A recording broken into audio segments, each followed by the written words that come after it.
See, there was a story of a family of three. It was two parents and one teenage girl. And one evening they was driving home and all of a sudden they got into a terrible car accident. It was so bad that the teenage girl ended up losing her right arm. As time went by, wounds healed, but the teenage girl had a hard time accepting herself and also finding out, where does she belong? How does she fit in? During her recurrent visits with the doctor saw what was going on, and the doctor said, you should probably get involved. And the doctor said, was there anything you want to get involved with? And she's like, well, I've always wanted to do martial arts. And the doctor said, well, that's a great idea. And so the next day, the teenage girl and her parents go to different martial arts schools to try to get involved. She goes to the first school, and the teacher walks in, looks at them, and says, we can't have her. She goes to the second school, and the teacher walks out and looks at her and says, you wouldn't be able to keep up. She goes to 2 more schools, and they reject her. By this time, the spirits of the family are low, and they're driving on their way back home, and they saw this small martial arts school, right? And it's like, let's do that one. Let's try that one, last one. So they gathered up their courage and walked in, and the parents said, our teenage daughter wants to be a part. And the teacher looks at the family and looks at the teenage girl and says, sure, come back tomorrow. So she did. She came back tomorrow. When she walked in, she saw that the teacher was working with each of the students, taking time out to work with her students. She finally went over to our teenage girl and she said, I'm going to teach you one move. And this move you'll practice every day.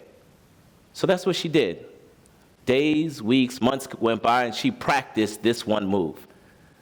Like anyone else, she got tired of it, right? She went to her teacher. She said, teacher, I'm tired of this move. Show me something else. And she's like, well, I think you're ready for the tournament. She's like, whoa, I just asked to teach me another move, not a tournament. And the teacher was like, you're ready for the tournament. Day of the tournament shows up, and she walks in with her teacher, her classmates, and her parents. The other schools that rejected her was there. They were whispering, saying what she's doing here. She's embarrassing herself. But her match shows up. Her match comes up, and she goes to her first match, and it begins, and she struggles, and she does her move, and she wins. And everybody's, oh, beginner's luck, right? Then she goes to her next match, she wins. Then her very next match, she wins.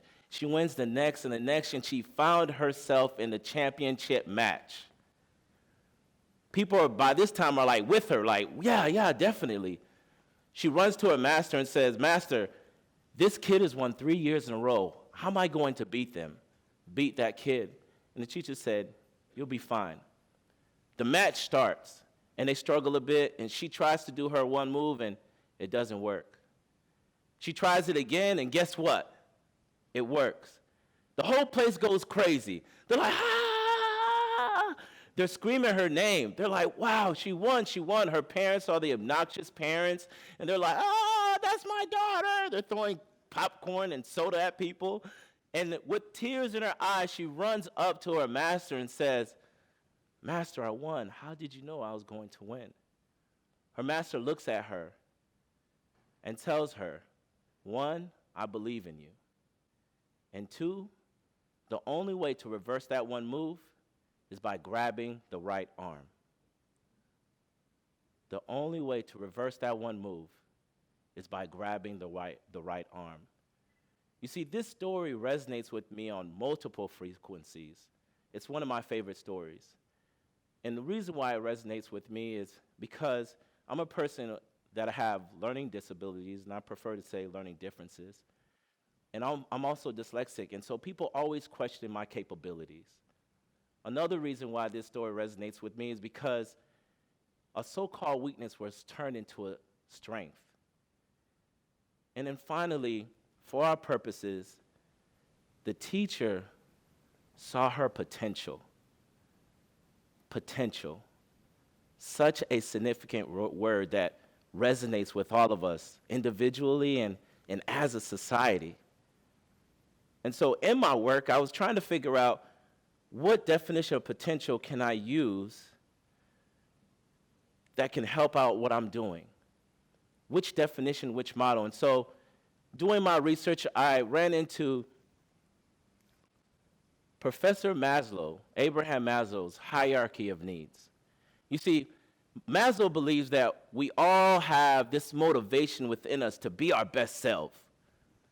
And Maslow came up with this hierarchy. And with this hierarchy, Maslow says at the top is self-actualization.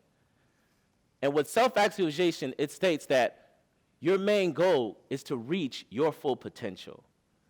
But before you can get to self-actualization, you have to fulfill the bottom needs. The first at the bottom is basic needs. This is food, water, activity, things that we need to stay alive. Then the second is safety needs.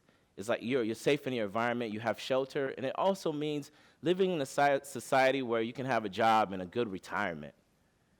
And then from there is belongingness and love needs. And so this is where you want to fit in. You're trying to figure out who you are, who your family, and what do you all do, and how do you fit in all of that.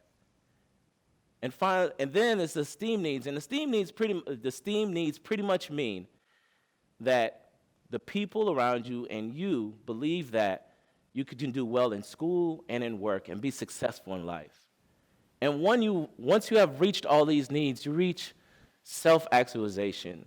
And the motivation at self-actualization is for you to be the best version of yourself and also to make the world a better place. If we go back to our story, the teenage daughter, she was going through her potential, and she was trying to figure out how can she be better. And so the two needs that she was trying to fulfill is her basic needs because she needed to get involved. She needed some type of activity. Another need she was trying to satisfy is her belonging needs because she felt like she didn't fit in.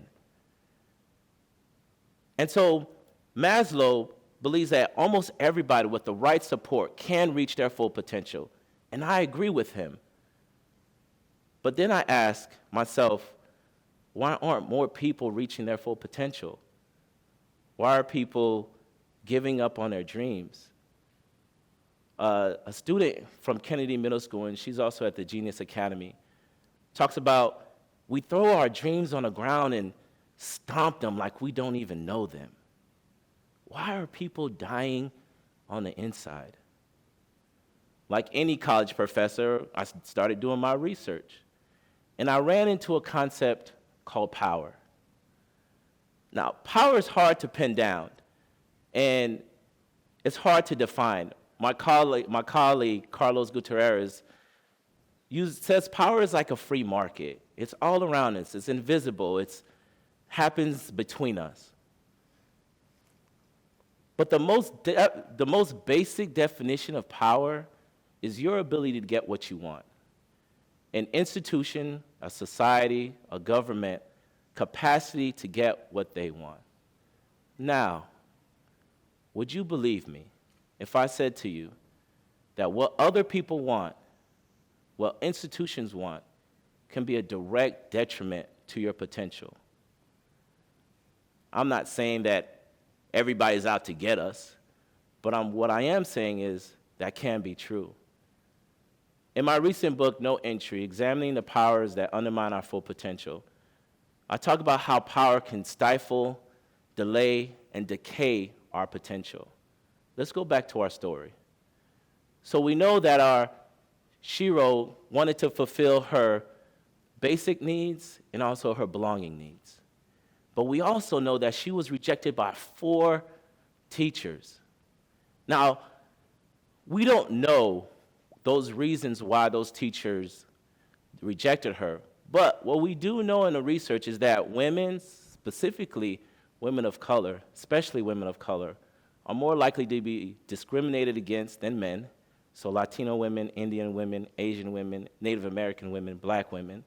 And we also know that people who are differently abled are more likely to be discriminated against people who are traditionally abled. And so these teachers didn't want her to be a part. And so they used their power as gatekeepers to keep her out. So we know that her potential needs are the basic needs and the belonging needs, and their power didn't want her to be a part. And so when you merge these two concepts, we find that the teachers are actually delaying her or denying her from reaching her overall potential. Let's look at the good teacher. The good teacher, her want is for that student to be a part of her school. That's her power. And so she uses her power as a gatekeeper to allow that student to be a part of her school. And because she does that, and we merge these two concepts, power and potential, our shero is able to start fulfilling her belonging needs. She starts to be able to fulfill her basic needs, and she starts tapping into her esteem needs. She starts believing in herself and what she can do. See, when you bring these concepts together, the intersection of power and potential, we begin to be able to see the decisions why people are making the decisions that they are. We begin to see the outcome of their decisions, and we get to see how they use their power. And these outcomes could be positive or negative, but the positive ones can make an impact. Impact, another loaded word. But unlike what I did in explaining what potential is and what power is, I'm not going to define what impact. I think impact is something that you define for yourself. It is something that you create, you tailor to your experiences, to your life, and to what's important to you. What I can tell you is the elements that affect my impact, that fuel my impact. My identities fuel my impact. My passions fuel my impact. So I identify as a young, heterosexual, Haitian African-American male that comes from a working class, middle class family with learning disabilities, and I'm dyslexic, with a mental history of dealing with depression. My passions are spirituality, social justice, and education. And because of those things, I've experienced discrimination in so many different ways. And my impact is to combat those things. And so because of that, I wrote my book, No Entry, Examining the Powers That Undermine Our Full Potential. I've also collaborated with the College of St. Joseph so that way we can teach teachers and administrators to create more inclusive classrooms, schools, and school districts. I've also partnered with my colleagues to create the first Power and Potential Conference that will happen later this year. So now let's look at the impact of our shero. Because of what she did, she impacted everyone who was at that tournament. And everyone at that tournament will now look at people who are differently abled from a different perspective. But she couldn't have done it alone, right? She did it with the helps of her parents, her teachers, her classmates, and a doctor. You see, I believe that our potential, our power, and impact are all connected and interrelated, and that I can't reach my full potential if you don't reach your full potential. Now, merging power and potential may be innovative, but this idea of coming together to better ourselves is not a new concept. Dr. Terrell Strayhorn calls it a sense of belonging. Dr. James Flynn calls it capitalization. In the country of South Africa, they call it Mbutu, and I am because of you. Writer Luis Valdez, who was inspired by the Mayan culture, says, "Tu eres mi otro yo," you are my other me. My father, who often says a Haitian proverb, and he says, "Nous devons mettre tête nous ensemble." We need to bring ourselves together to make a change. And we also see this concept throughout history. We see this in the debate between Gandhi and Tagore during the British rule in India. We also see this in Tank Man, when parents stood up when their kids were fighting back against the Chinese government for freedom. Coming together for creating a better us isn't a new idea. It's as old as civilization.